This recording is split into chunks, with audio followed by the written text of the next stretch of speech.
In today's video, we're going to turn this piece of scrap plywood into this, a little penny board. So let's go get started.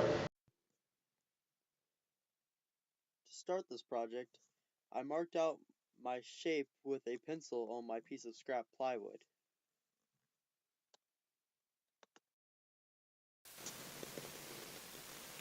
Here I am cutting out the board with a jigsaw.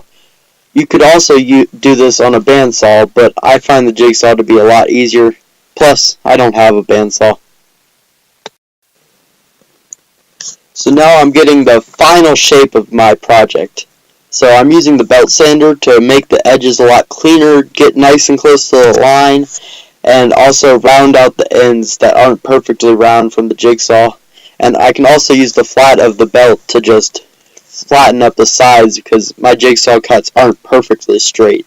And that'll still help a lot to make it look a lot cleaner after we route it. So now I'm adding a round over.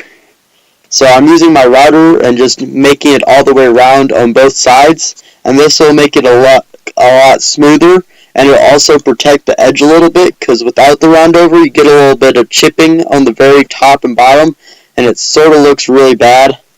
And this will just make it look a lot better, and it just makes it easier when you stub your toe on it. In preparation for painting now, I'm giving it a nice sanding with 60 or 80 grit sandpaper, and this will just make the paint stick a lot better, and it'll just soften up the board, and it'll look a lot better too because it'll be nice and finished once we get this paint on it. So sanding's definitely worth the time if you want a nice little penny board deck.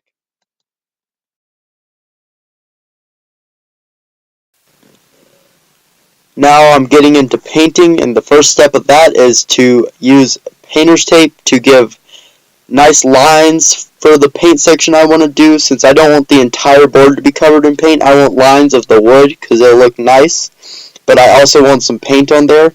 So now I'm just taping out the section for where I'm going to put blue paint, and I'm just really careful to make sure that all of it lines up and there's no extra space for the paint to get on, and I make it really thick so that the paint, while it's blowing, as you'll see in the next clip, doesn't make the other parts of the board that I don't want painted like partially blue or whatever.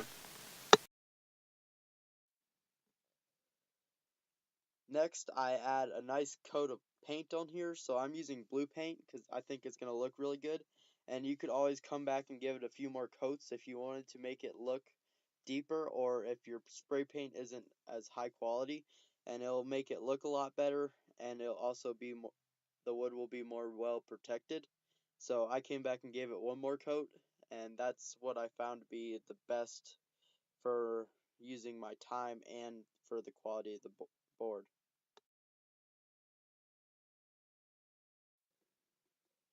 So now I've taped another pattern onto the board, and I'm going to use red spray paint this time, and I'm going to spray paint it on there, so it's going to give me a bunch of alternating lines and not as big of a block as the blue. And I've also taped over the blue so that I don't get any red on it.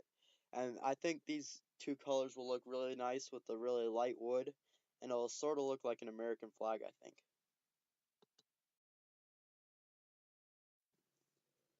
So now here's the final reveal. I'm taking off all of that tape, and I can see the nice crisp lines and how all the tape lined up, and it really came out really nice, I think. And I really want this board to last long, so I'll probably go back and add a few coats of clear coat, and this will just protect the board and make it a lot more solid and less susceptible to chipping. And I recommend this highly because it'll just make your board last longer. It might deepen the wood and bring out the grain a little bit, and it'll just look cooler and be better. And you've already spent so much time on your board that you might as well just spend the extra 30 minutes to add a few layers of clear coat. So that's what the final board reveal is, and I hope you enjoyed this board as much as I did, because it looks really good in my opinion.